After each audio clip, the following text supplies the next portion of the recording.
The shelter director held the clipboard at an angle, like she didn't want me to see it too clearly. "If nothing's wrong with him," she said, voice careful and deliberate, "then why did someone circle his name in red?" I looked past her shoulder at the kennels. Somewhere in that fluorescent hallway was a dog called Fozzybear, and someone had already decided he was out of time. The hallway smells like industrial cleaner and something underneath it. Anxiety, maybe, or just too many lives in too small a space.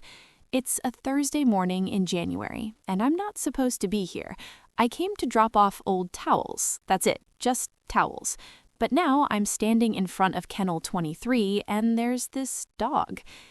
He's small, compact body, wiry tan and white fur, ears that stand up like he's perpetually listening for something that never comes. He's not jumping at the gate. He's not barking. He's just sitting, back straight, eyes forward, tail tucked close, like he's already accepted whatever comes next. Fozzybear, the volunteer says behind me. Her name tag reads Stephanie, 6 years. Came in 2 weeks ago. The owner surrendered. They said he was too anxious. Didn't specify for what. She pauses, shifts her weight. She stops herself, glances at the clipboard. We're full. I know what that means. I've volunteered at places like this before, years ago. Full means decisions. Doesn't show well means invisible. Sweet but anxious means a dog who won't wag his tail on command doesn't get a second chance. I crouch down. Fozzybear doesn't move toward me, doesn't move away, just watch with these steady, uncertain eyes that seem to be asking a question I can't quite hear. Stephanie clears her throat. The ones like him, the quiet ones, they're always the hardest. People want jumpers, the tail waggers, the ones who look like they're already happy. She doesn't finish the sentence. She doesn't have to. I should tell you, I'm the kind of person who thinks things through. I make lists, I research. I don't make impulsive decisions about living creatures who need medication, structure, patience I'm not sure I have. But I'm also the kind of person who knows what it's like to sit quietly in a corner and hope someone sees you anyway. So when I heard myself say, "What does he need?" I wasn't surprised. I was terrified. Before we go any further, quick question. If a dog with a red circle next to his name can get a second chance, can this channel hit 1,000 subscribers? I'm genuinely curious if you'll prove me wrong. Drop a comment telling me where you're watching from. Hit subscribe and share this with one person who needs to hear it. Let's see if quiet stories can win in a loud world. Now back to Fozzybear. What does he need? Stephanie blinks at me. For a second, I think she didn't hear the question. Then her expression shifts, something between relief and concern, like she's watching someone step onto ice she knows is too thin. "Let me get the director," she says. The office smells like burnt coffee and photocopier toner. There's a corkboard on the wall covered with photos of dogs, adopted ones, I assume. Happy families, wagging tails, the evidence that this place gets it right sometimes. Director Linda Martinez sits across from me with that clipboard, the one I saw earlier. She's maybe 50, gray hair pulled back, reading glasses on a chain around her neck. She's wearing a fleece with the shelter logo and the kind of exhaustion that comes from caring about things you can't always fix. "Fozzybear," she says, not looking at the clipboard. She already knows. 2-year-old terrier mix, 32 pounds.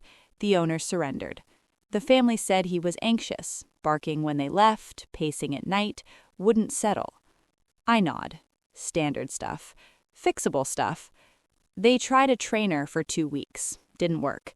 Or maybe they didn't stick with it long enough. Hard to say. She finally looks down at the paper. He's been here 14 days. He's healthy, up to date on shots, neutered, no aggression, good with other dogs in the playgroup, doesn't have a resource guard, doesn't bite.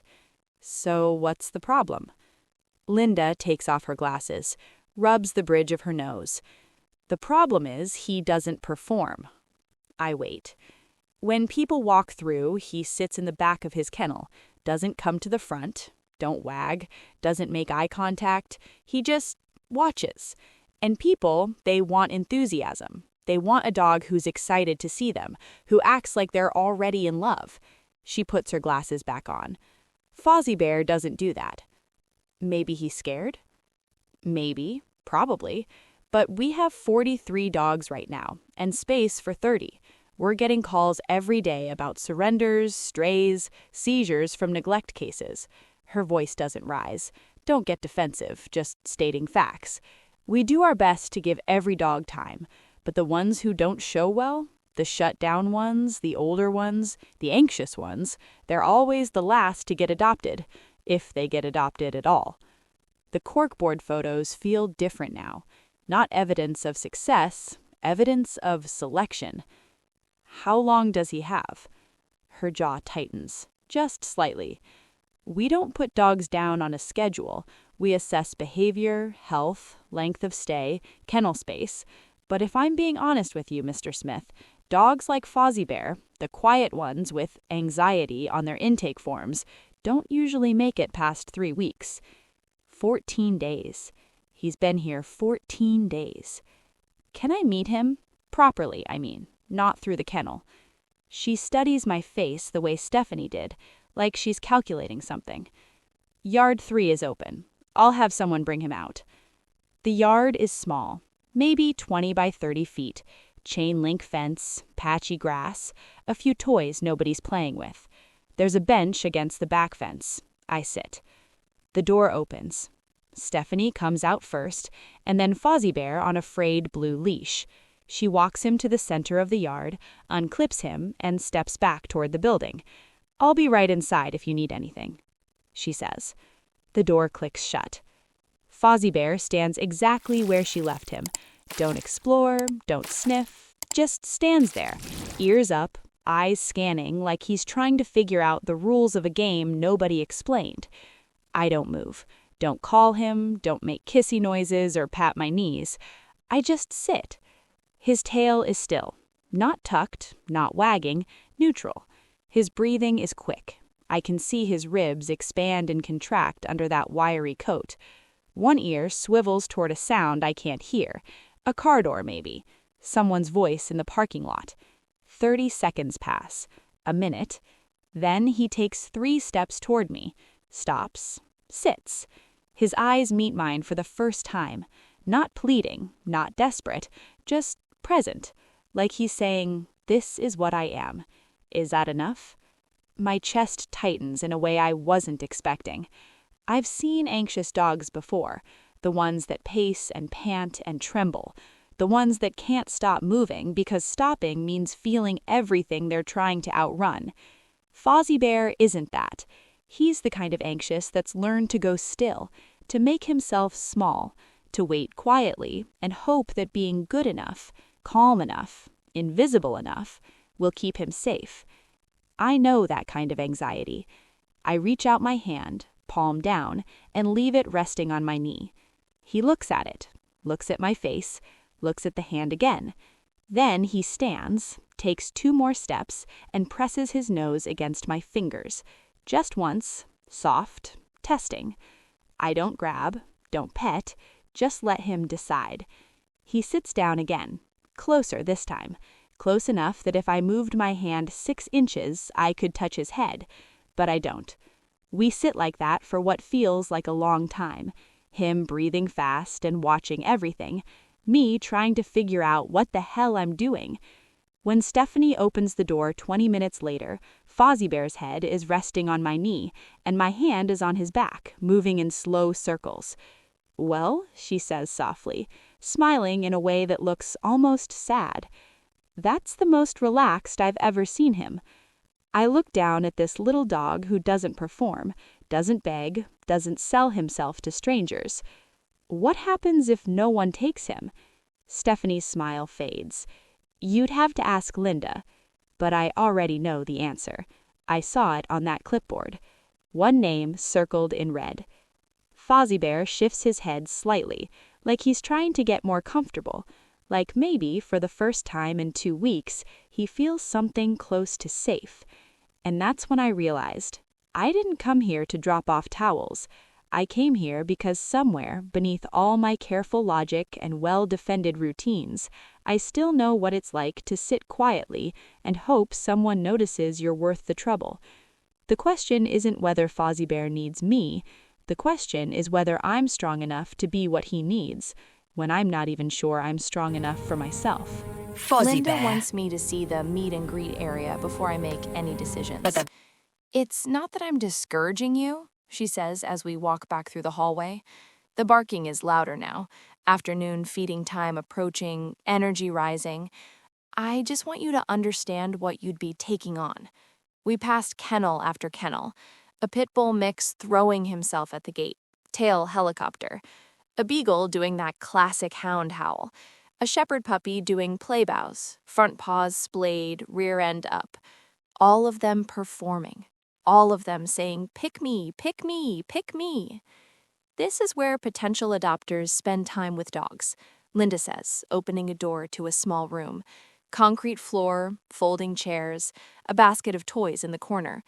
We bring them in one at a time, let people see how the dog behaves in a neutral space. You want me to see Fozzybear here. I want you to see what other people see. Stephanie brings him in 5 minutes later. The change is immediate. In the yard, he'd been cautious but present.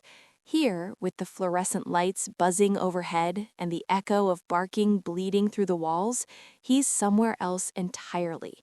He plants himself near the door, ears flat, tail tucked, eyes darting between me, Stephanie, and the exit like he's calculating which direction danger might come from. "Hey, buddy," I say, keeping my voice low. I sit on the floor, making myself smaller.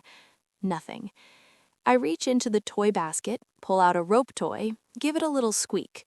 Fozzybear's eyes track the movement, but he doesn't move toward it, doesn't show interest, just watches with that same hyper-vigilant stillness. Stephanie shifts her weight. Sometimes it helps to just ignore them for a bit, let them come to you. So I do. I set the toy down, turn slightly away, pretend to be fascinated by absolutely nothing. 2 minutes pass. Fozzybear takes one step forward, then sits again. Another minute, another step. It's excruciating to watch, not because it's slow, but because I can see how much effort each movement costs him, how much courage it takes to cross 5 feet of open floor when everything in his body is screaming, "Don't be seen, don't be vulnerable, don't give them a reason to notice you." "He's trying," I say quietly. "I know." Stephanie's voice is soft, sad almost. "But most people don't wait this long. They want—" She stops herself. "What?" She glances toward the door, like she's checking if Linda might hear. "They want the kind of connection you see in movies. The dog that jumps into their arms, the instant bond, the tail wag that says, 'You're my person.'" She looks down at Fozzybear, who's now sitting 3 feet away from me, trembling slightly. They don't want to work for it. Is that what this is? Work? Isn't it? I don't have an answer for that. We try for another 10 minutes. I get him to sniff my hand again. He even lets me scratch behind his ear, but the second I stop, he retreats to his spot near the door. No play. No relaxation. No moment where he lets his guard down. When Stephanie takes him back to his kennel, Linda is waiting in the hallway. "Coffee?" she asks. We ended up in her office again. She pours 2 cups from a pot that looks like it's been sitting there since morning. It tastes like it too. "I'm not trying to talk you out of this," she says, settling into her chair, "but I need you to understand something." She wraps both hands around her mug. Fozzybear is a great dog, sweet, gentle, no behavioral issues that would make him unadoptable, but he doesn't advocate for himself. Meaning, in a shelter environment, in any environment where there's competition for attention, resources, safety, he's at a disadvantage. He won't push to the front of the kennel, he won't jump on you to say hello, he won't play fetch to show you how fun he is. She takes a sip of coffee, grimaces slightly at the taste. And the reality is, we get families in here every weekend. Good families, looking for good dogs, and they walk right past Fozzybear because he's not giving them anything to connect with. So he gets punished for being afraid? He gets overlooked for not performing. Linda sets down her mug. And I'm not saying that's fair, I'm saying that's real. The fluorescent light above us flickers. Once, twice. How many dogs do you have to make decisions about every month? Linda's jaw tightens. Too many. And the ones like Fozzybear, the quiet ones, they're always at the bottom of the list. Not always, but often, yes. She meets my eyes. Look, if you want to adopt him, I'll process the paperwork right now. I'll waive the fee, send you home with supplies, and give you our vet's number. But I need to know you're ready for what this is. Which is? A dog who might never be an enthusiastic greeter, who might always be a little afraid, who might take months, maybe years, to fully trust you. She leans forward. And who, if you bring him back in 3 weeks because it's too hard or too slow or not what you expected, will almost certainly not get another chance. The weight of that hangs in the air between us. I think about Fozzybear sitting by the door, tail tucked, eyes watching, trying so hard to be small enough, quiet enough, good enough to stay safe. I think about the clipboard with his name circled in red. I think about all the ways gentleness gets mistaken for weakness, how being still gets read as not caring, how the system, any system, rewards the loud ones, the visible ones, the ones who know how to sell themselves. I need 24 hours, I hear myself say. Linda nods slowly. That's fair. But as I walk out of that office, past the kennels full of barking, jumping, tail-wagging dogs, past Kennel 23 where Fozzybear is curled in the back corner with his eyes open, I'm already wondering if fairness has anything to do with what happens next. Because the question isn't whether I can love a dog who doesn't perform. The question is whether I can live with myself if I walk away from one who needs me to see past the silence, when the world has already decided that silence means he doesn't deserve to be heard. Okay, pause. We just watched a sweet dog almost disappear because he didn't perform. Wild, right? Here's the deal. If we can get this story to 1,000 subscribers, we're proving that authenticity beats performance, even on YouTube. Comment where you're from, subscribe if you haven't, and share this with someone who roots for the underdog. Because if Fozzybear can make it, so can we. All right. I make it to my car before I realize I left my keys on Linda's desk. The parking lot is half empty. Gray January sky pressing down. Cold enough to see my breath, but not cold enough to feel clean. Just damp, heavy. I stand there for a moment, hand on the door handle, staring at nothing. 24 hours. Like that's enough time to decide if you're the kind of person who can save something or if you're the kind who just walks away because it's easier. The shelter door opens behind me. Stephanie comes out, pulling on a jacket. Forgot something? She asks. Keys. I'll grab them. But she doesn't move immediately, just stands there, zipping her jacket slowly. Can I ask you something? Sure. Why Fozzybear? It's a fair question. There were 42 other dogs in there. Puppies, purebreds, dogs with better stories, better odds, better everything. I don't know, I say, and it's the truth. She nods like that makes perfect sense. I'll get your keys. When she comes back out, she's carrying my keys and that clipboard, the one with the red circle. She doesn't hand it to me, just holds it at her side, like she's not sure whether showing me is kind or cruel.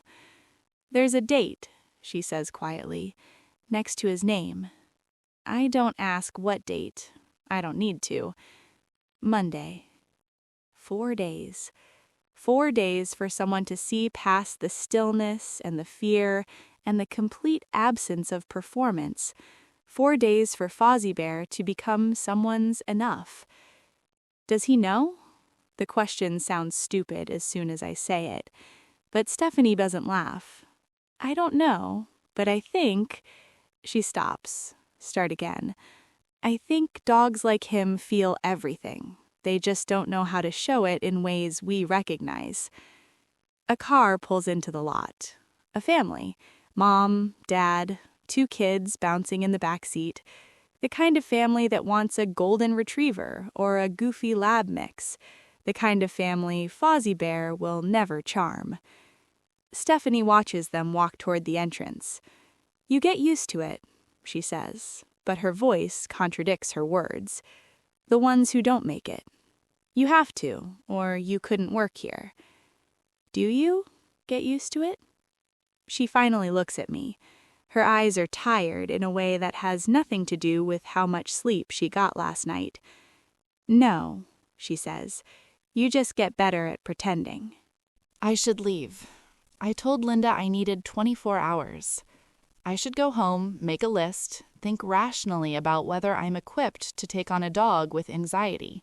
A dog who might never wag his tail when I come home. A dog who could take years to trust me. Instead, I hear myself ask, can I see him one more time? Stephanie glances back at the shelter. Linda's in a meeting. I won't be long. She hands me my keys, tucks the clipboard under her arm. Yard 3, 5 minutes. This time, when Fozzybear comes out, he's not on a leash. Stephanie just opens the door, and he walks out on his own, hesitates at the threshold, then steps into the yard. I'll be inside, she says. The door closes. Fozzybear sits in the same spot he sat yesterday, center of the yard, ears up, scanning. I sit on the bench.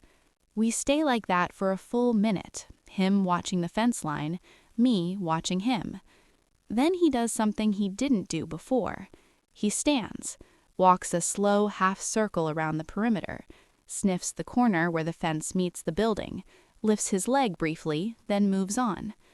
It's the first time I've seen him do anything that looks like normal dog behavior, not performing, not frozen, just existing.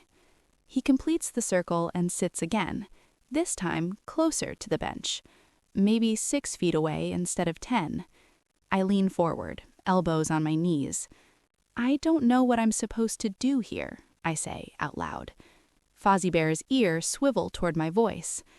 Everyone keeps saying you need someone, and maybe you do, but what if I'm not?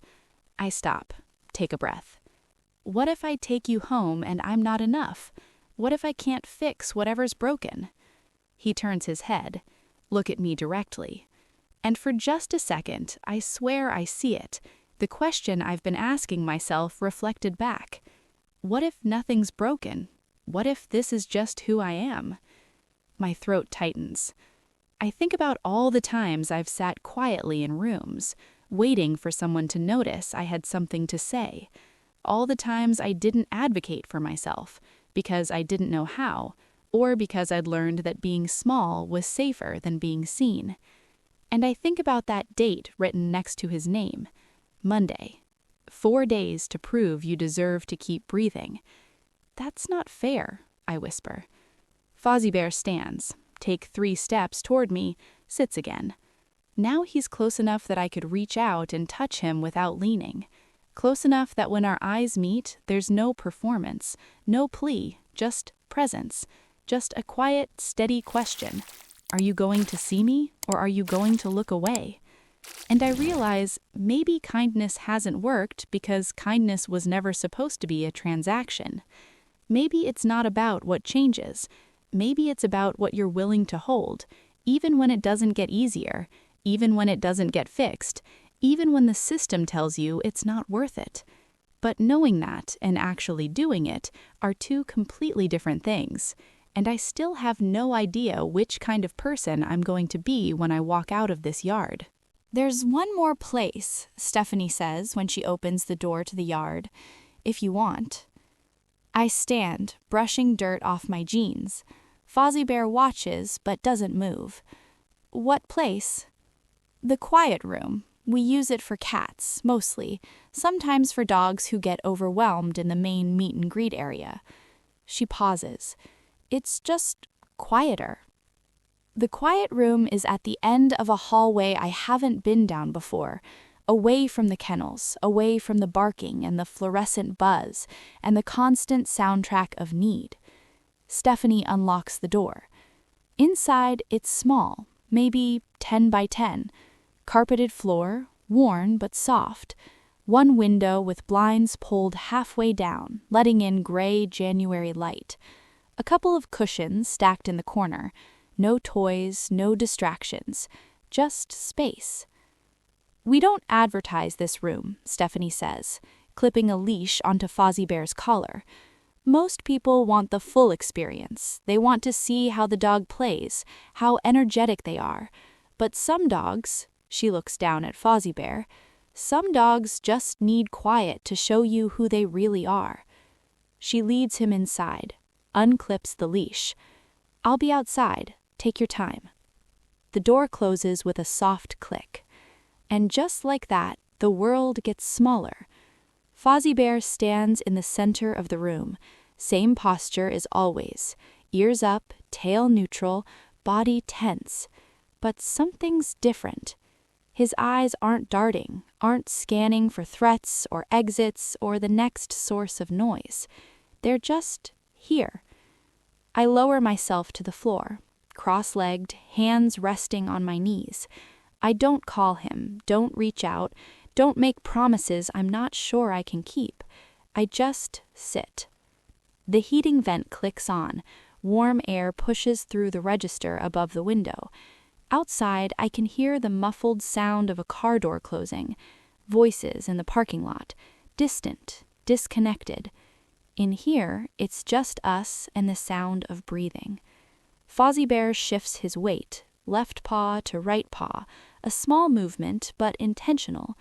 Then he takes a step toward me. Another. His nose twitches, picking up something, my scent probably, detergent and coffee, and whatever cologne I put on this morning without thinking about it. He stops 3 feet away. Sits. I stay still. 30 seconds pass, maybe a minute. Then he stands again, closes the distance, and slowly, so slowly I can track every inch of movement, he lowers his head and rests it against my knee. I don't move, don't breathe too loud, don't lift my hand to pet him. I just let him be there. His skull is warm against my leg. I can feel the slight tremor in his body, that constant low-level vibration of a nervous system that hasn't learned how to settle yet. But he's here, choosing this, choosing proximity over distance. 3 breaths, 4. My hand lifts, barely, just enough to rest on his back. He doesn't pull away. I let my palms settle between his shoulder blades, feel the rise and fall of his ribs, the quick beat of his heart under fur and skin, and all that fear he carries like armor. "Hey," I whisper, "it's okay." His breathing slows. Not much, but enough that I notice. Enough that the tremor eases slightly. We stay like that, him leaning, me holding steady. And somewhere in the silence, something shifts. Not in him, in me, because I realize this is it. This is what everyone missed. They saw a dog who wouldn't perform, who wouldn't wag or jump or sell himself to strangers. They didn't see someone who just needed the world to stop demanding. They didn't see someone who needed permission to be afraid and still be worth choosing. 5 minutes pass, maybe 10. Fozzybear shifts his weight, lifts his head from my knee. Look at me with those steady, uncertain eyes. Then he does something I didn't expect. He turns in a slow circle, once, twice, and lies down. Not pressed against the wall, not curled into the tightest ball possible, just down. His side resting against my leg, his head on his paws, eyes half closed. My hand moves to his ribs, slow, gentle strokes. His breathing syncs with mine. In, out. In, out. The label on his intake form said anxious. The staff said doesn't show well. The clipboard said Monday. But sitting here, in this quiet room with the gray light filtering through half-closed blinds, none of that matters. Because this is who he is when the noise stops. This is who he is when someone doesn't need him to be anything other than what he already is. And God, that breaks something open in my chest. When Stephanie knocks softly 20 minutes later, Fozzybear's eyes are fully closed. His breathing is deep and even. His body is slack against my leg. "How's it going?" she asks, cracking the door just enough to peek in. I look down at this small, anxious dog who's spent 2 weeks in a kennel, performing his fear for strangers, waiting for someone to see past it. "I'll take him," I say. Stephanie's face does something complicated. Relief and sadness and hope all at once. "Yeah? Yeah." She steps into the room, closes the door behind her, sits on the floor across from us. "You know it's not going to be easy, right? He's going to need time, patience, maybe training, definitely a vet visit to rule out any medical stuff contributing to the anxiety." I know. "And he might never be the dog who greets you at the door with a wagging tail. He might always be a little reserved." I know. She studies my face. "Then why?" I look down at Fozzybear, at the way his paw twitches slightly in sleep, at the rise and fall of his ribs under my hand. "Because he's not broken," I say quietly. "He's just been waiting for someone to stop trying to fix him." Stephanie's eyes go bright. She blinks quickly, looks away. "Okay," she says, voice thick. "Let's do the paperwork." But as we sit there, Fozzybear still sleeping, still trusting, I can't shake the question forming in the back of my mind. If this is who he really is, this calm, quiet dog who just needed space to breathe, why did it take 14 days and a red circle for anyone to notice? And what happens to all the others who don't get a quiet room, who don't get someone willing to sit still long enough to see them? What happens to the ones who run out of time before anyone realizes they were never the problem, the system was? The paperwork takes 20 minutes. Linda processes it herself, sliding forms across her desk one at a time. Medical history, vaccination records, microchip registration transfer. A waiver acknowledging Fozzybear's anxiety and the possibility of ongoing behavioral needs. She doesn't smile exactly, but something in her face softens when I sign the last page. "You're sure about this?" she asks. "I'm sure." She pulls out a folder, writes Fozzybear, adopted, across the tab in black marker. Then she takes that clipboard, the one with the red circle, and draws a single line through his name. It's such a small gesture, but it feels enormous. "He's lucky," she says quietly, filling the folder. "Most people don't see past the first impression." "Maybe he's not the lucky one," I say. She looks up, waits. "Maybe I need someone who doesn't ask for much, who doesn't need me to be anything other than present."